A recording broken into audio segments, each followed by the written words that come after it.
अस्सलामु अलैकुम वरहमतुल्लाहि वबरकातुहू। बिस्मिल्लाह वस्सलातु वस्सलामु अला रसूलिल्लाह।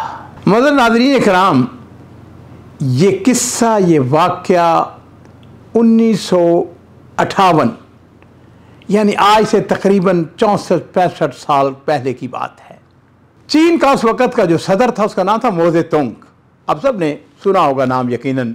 उसने एक दफ़ा गया हुआ था खेतों के अंदर, तो उसने जाके देखा, वहाँ पर उसको चिड़ियाँ नज़र आई, परिंदे नज़र आए।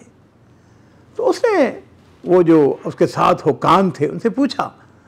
उसने कहा कि ये जो खेतों के अंदर ये जो परिंदे हैं, ये चिड़ियाँ जो हैं, ये कितना हमारा अनाज खा जाती हैं?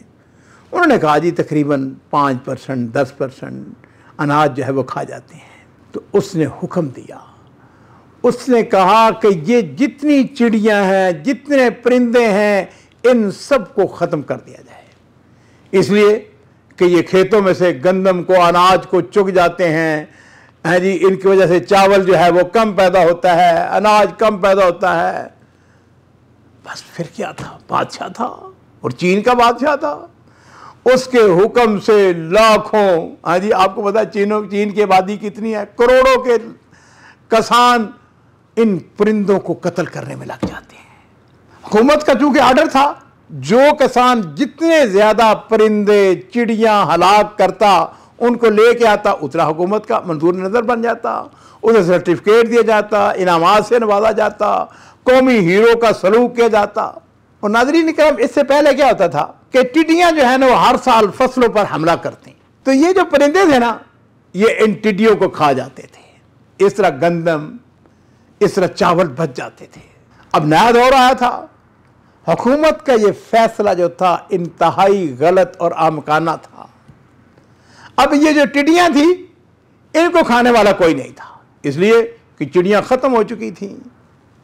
अब चिड़ियों ने खेतों पर हमला कर दिया।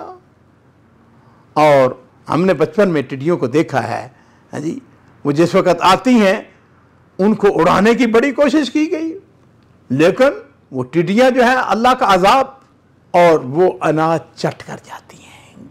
न गंदम पैदा हुई, न चावल पैदा हुआ, मुल्क के अंदर कहत पड़ जाता है।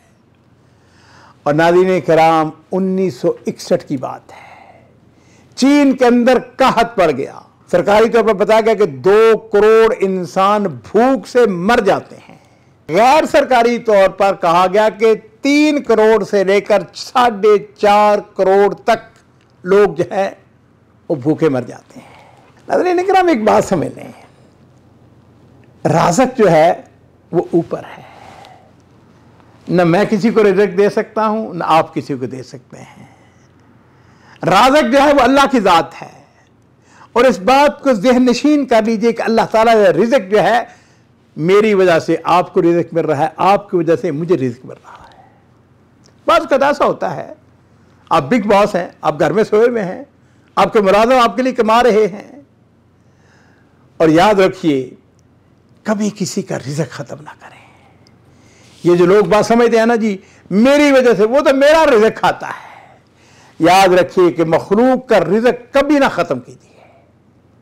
ये भी हो सकता है कि जिसका रिज़्क़ आप ख़त्म कर रहे हैं, उसने आपको कितने शर से, उसकी वजह से अल्लाह ताला ने कितने शर से, कितनी मुसीबतों से, कितनी परेशानियों से रोका हुआ है, आपके इल्म में नहीं है।